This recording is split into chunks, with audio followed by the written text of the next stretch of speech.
હવે મેમાની વાત, જેટલાને મેમાં આવે છે, આવવાના છે કે સામેથી લેવાના છે, એ બધા લોકોએ મેમાં કોર્ટમાં ભરશું, સમાધાન શુલ્ક લે છે.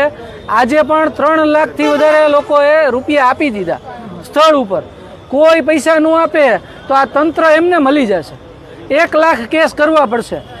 500 રૂપિયા પબ્લિક પાસેથી ઉઘરાવા, એને 2 વાર તમારા ઘરે આવવું પડે, 2 વાર તમને કોર્ટે બોલાવવા પડે, એને ધક્કા ખાવા પડે.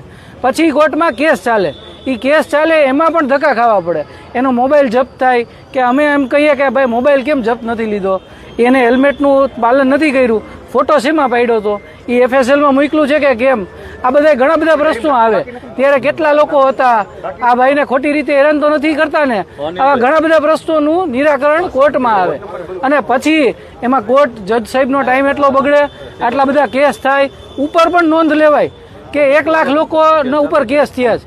હવે અત્યારની જ એક વાત સમજવા જેવી, 4,000 લોકો ઉપર ચલણ ફાટ્યા છે.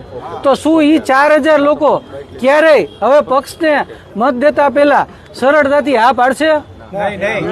4,000 લોકો × 4, ઘરના 4 જ આપણે મત ગણીએ તો કેટલા થયા? 16,000. એટલે આ લોકો ડબલ એન્જિન છે, એમાં 2 એન્જિન બંધ છે. એટલે આપણે સારા નેતાઓ નથી મળ્યા. મોદી સાહેબે પણ આવી હેલ્મેટની હિંમત કરી નથી. વિજયભાઈ રૂપાણીએ પણ હેલ્મેટની હિંમત નથી કરી. તો આ સરકાર કેમ સમજતી નથી? આને લોકલ પ્રશ્નો સમજાતા નથી. આને ઉપરથી જે કહે ને એટલું સમજાય છે. તો આપણે સત્તા પલટો જરૂરી છે, સારા લોકો કોઈ પણ પક્ષમાં આવે એ જરૂરી છે. તો એ બધું આપણે તો નિમિત્ત જ બનવાનું છે. કદાચ પાર્ટીમાં પણ ભાજપ પાર્ટી છે તો એમાં પણ લોકો બદલાશે, અને સારા લોકો આવે તો આપણે ભાજપ સાથે પણ છીએ. આપણે કોઈ નોન પોલિટિકલી જ કામ કરવાનું છે.